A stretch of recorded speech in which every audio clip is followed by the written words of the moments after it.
করে কালু অনেক মাছ চাষ করত। এই নিয়ে কাকুলির অহংকারের শেষ ছিল না। একদিন পুকুরের উপরে এক ডালে পারুল পেয়ারা নিয়ে এসে খাচ্ছিল। এটা দেখে তো কাকুলি ভীষণ রেগে যায়। একিরে পারুল, তুই আমাদের পুকুরের উপর কি করছিস শুনি? কাকিমা, আমি গাছের তলে বসে পেয়ারা খাচ্ছি। জানো কাকিমা, পেয়ারাটা না অনেক মজা।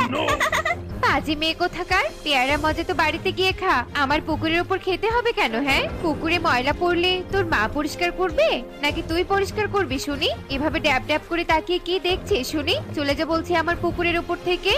যাচ্ছি কাকিমা, কিন্তু এত খারাপ ব্যবহার করে কি আছে? ভালো করে বললে তো আমি চলে যেতাম। তোরা যা পাজি, তোদের সাথে ভালো ব্যবহার তো দূরের কথা, দিয়ে মেরে উচিত শিক্ষা দেয়া দরকার। কাকুলির এমন কথা শুনে পারুল অনেক কষ্ট পায় আর কাঁদতে কাঁদতে সেখান থেকে চলে যায়। এভাবেই সেই দিন কেটে যায়। পরের দিন কাকুলিদের পুকুরের পাশ দিয়ে তোতা ঠেলা গাড়িতে সবজি বিক্রি করতে নিয়ে যাচ্ছিল। এই সবজি নিয়ে যাও, সবজি টাটকা টাটকা সতেজ সবজি, একদম ভেজাল মুক্ত সতেজ সবজি। এই সবজি নিয়ে যাও, সবজি। তোতার এমন হাক ডাক শুনে কালু কাকুলি সেখানে ছুটে চলে আসে আর তোতার উপর অনেক রেগে যায়। কি তোতা, তোর সাহস তো কম না, তুই আমার পুকুরের সামুন দিয়ে এই বস্তা পচা সবজিগুলো নিয়ে যাচ্ছিস? তোর এই সবজির গন্ধে আমার পুকুরের মাছ মরে যাবে। কালু দাদা, এটা আবার কেমন কথা? সবজির গন্ধে মাছ মরে মানে? আমার সবজি তো একটাও পচা নেই। চুপ কর বলছি, মুখে মুখে আবার তর্ক করছিস। একই তো আমার পুকুরের পাশ দিয়ে সবজি নিয়ে গিয়ে অন্যায় করেছিস, তার উপর আবার আমার সাথে তর্ক। দাঁড়া, তোকে দেখাচ্ছি মজা।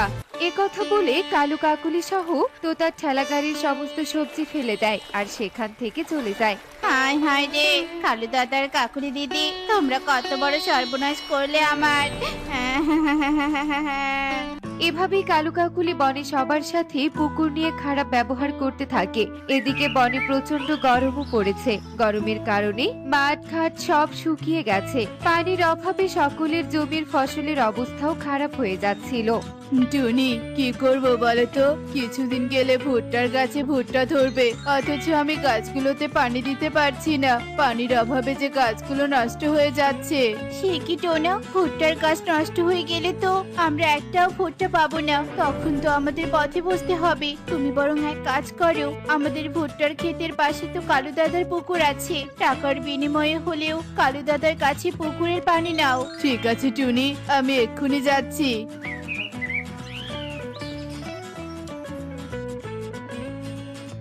কালু দাদা, কালু দাদা, কোথায় তুমি?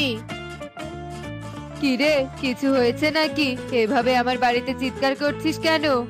মানে কালু দাদা, আমাদের ভুট্টার খেতে পানি প্রয়োজন। আমাদের খেতে তোমাদের পুকুর থেকে পানি দাও না গো দাদা, তার বিনিময়ে আমি তোমাকে টাকা দিব।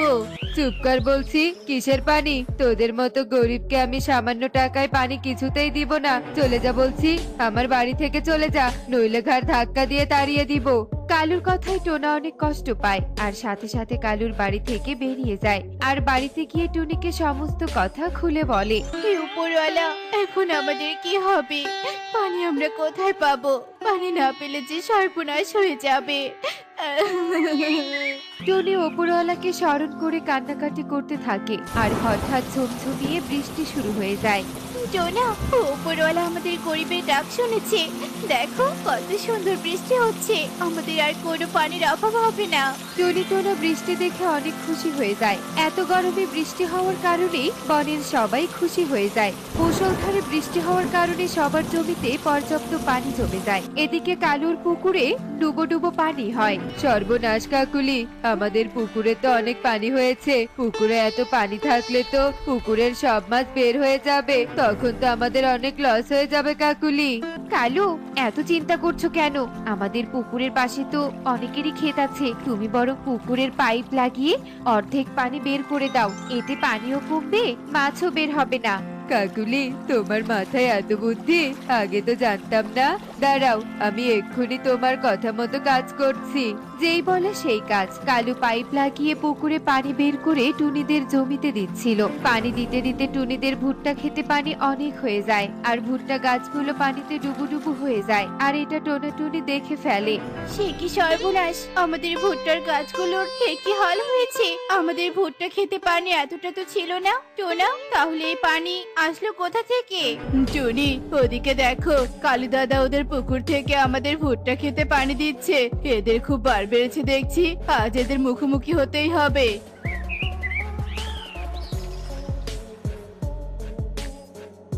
কালু দাদা, এটা তুমি কি করছো শুনি? তোমার কারণে আমার জমি সব ভুট্টা গাছ নষ্ট হয়ে যাচ্ছে। পানি দেওয়া বন্ধ করো বলছি।